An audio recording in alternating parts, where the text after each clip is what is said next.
प्रिय श्रोता बंधु प्रभु यीशु ख्रीष्ट धन्यमय नाम आपण को शुभेच्छा।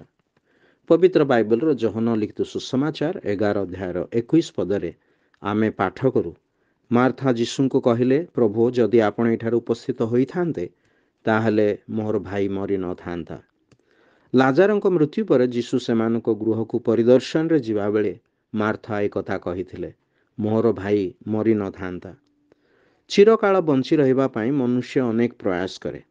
से प्रार्थना करि थाए, उपवास करि थाए, एपरिक बलि उत्सर्ग मध्य करि थाए, अथच मृत्यु होछि पापर वेतन। यार अर्थ मनुष्य पापर कृतदास आउ से पापर सेवा करी मृत्यु अर्जन करे। ईश्वरंको आज्ञा लंघन करिबा पाप अटे, अर्थात समग्र मनुष्य जाति ईश्वरंको विरुद्ध दोषी अटे, कारण से माने ईश्वरंक विरुद्ध पाप करि अछंती।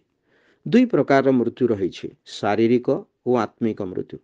तेबे प्रभु यीशु ख्रीष्ट मनुष्य शरीर धारी हेले, जेपरी पापर ए भयंकर प्रभाव मनुष्य को रक्षा करती।